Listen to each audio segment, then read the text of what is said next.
People think that cats are cruel in the way that they kill, saying that they play with their food and torture it before they kill it. The reason for this behavior is, of course, survival. Because the cat, if it goes all in on, say, a mouse and attacks it hard, which it can do successfully, but there's a greater chance of it getting bit.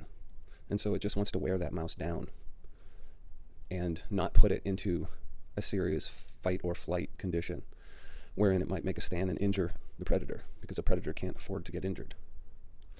So that's how they kill. Humans are like this, really, too. Humans want to find plausible deniability in doing what they do against other humans so that those humans don't react violently.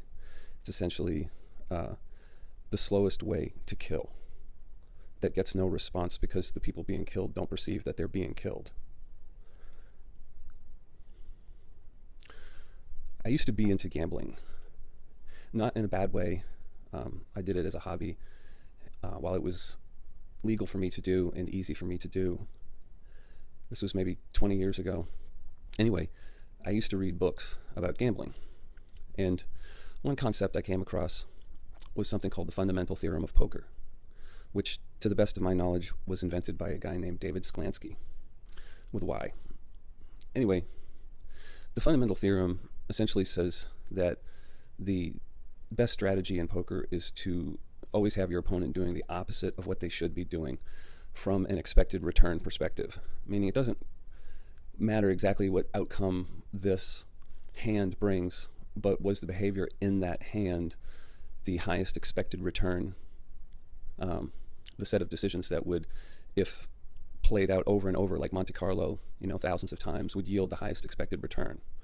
So for you, the fundamental theorem is that you bet when it's highest expected return, fold when that's the case, raise, and such and so on. And then the fundamental theorem says that you get your opponent to fold when they should bet, and you get them to check when they should bet, or you get them to bet when they should raise. You get them to do the opposite of everything that they should do in a given circumstance. Now, of course, you would need perfect information to do that, but you have to get your bearings on where you think you are in a situation and act accordingly. And so it's not a question of what's going to happen on this particular hand, but what happens if we do it exactly this way 1,000 times? Do we run out of money, or do we accumulate money? This thing that I talk about called the narrative, it is like the fundamental theorem of poker in that it is steering a person towards every single type of action that would preclude a future for them and their progeny. So when whatever it is that you should be doing to survive, the narrative has you doing the opposite of it. It has you being universal when you should be insular, and has you being insular when you should be open, has you passive when you should be active. Just whatever the opposite of a thing that leads to your survival and prosperity is, the narrative inverts it. It wants the masculine to be feminine and feminine to be masculine, and to be atomized instead of clannish. Examine it, look at it, look what the narrative wants you to do, and then multiply it by 1,000 times and over years and see what the result is. Extrapolate it out. It's like the fundamental theorem of poker. Just get your opponent to do the inverse of what they should do and make them do it repeatedly until there's nothing left of them. And they never get to retaliate. This is what humans do. This is what we're seeing right now, is everybody wants to attack just enough to not evoke a massive response. And it feels like in this world we're in that we're right on the threshold of that all the time. We're right on the threshold of a huge response being evoked. How can anybody be safe when everybody is trying to kill each other in subtle ways?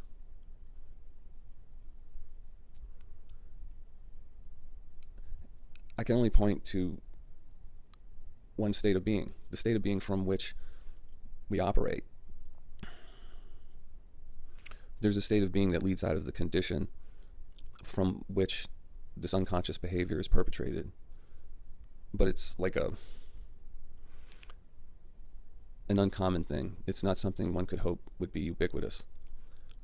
But nonetheless, I'm going to point to it always. and that is to not be unconsciously identified with the voice in the head. I mean, that's fundamentally it. It's not a stopping of that voice entirely, because that's not possible. The mind is going to move. It's going to do its thing. It's like a wild horse. You can't just get on it. It's going to throw you off. But there is required at least a questioning, a noticing of the feelings that stem from the inner life, and a consideration of how the ongoing experience of that flow of information and reaction to it, what it does to one's behavior and motivations. Like, it's really a veneer, kind of a veneer of personality that just sort of acts out impulsively and just says whatever is expedient. Like, you see it in leadership, certain leadership, just sort of a grab bagging for whatever. That's that thing. That's the externalization of that inner voice. There's identification with it and the form, and everything that comes from that voice is taken seriously. It's not questioned. It's taken as self, despite its exogenous nature, and it's reacted to. And the sum of those reactions create a state that is responsible for the neediness from which unconscious behavior arises. In the absence of that identification, that voice just prattles on without anything to relate to, and it doesn't get any energy.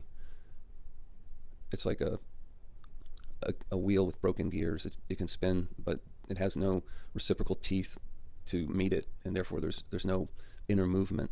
There's no reacting. And in that lack of reaction is not a deadness, but a life.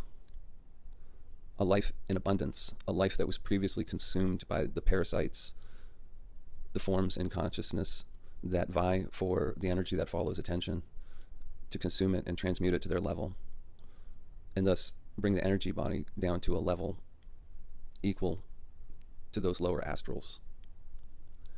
It's freedom from those things. Those things are responsible for the unconscious behavior of our species. It's one thing to survive, right? To have to kill and eat and so forth. And all of those functions can operate perfectly fine apart from the condition of human unconsciousness that makes us so dangerous with technology, right? Because technology, it advances regardless of our level of consciousness.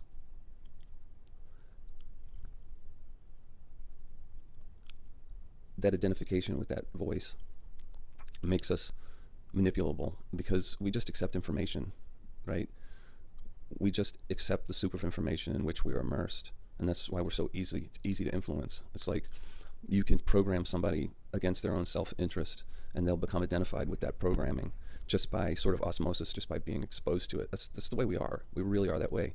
So there has to be sort of a meta-programming upstream of that receiving of sense data that says what's aware of all of this, be it internal or external, be it subtle or gross, these things of which there is awareness. None of them are the identity of that which is aware, because that awareness cannot appear in awareness. And so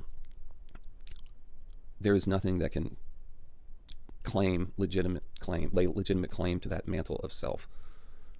And in this, there's a lack of reacting, and there's a stillness that gives clarity. There's a perspective that can scrutinize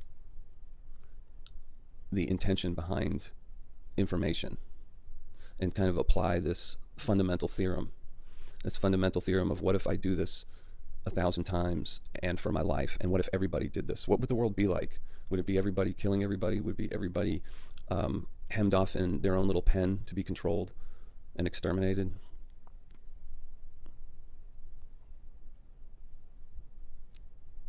Don't abide by it. Don't follow the narrative.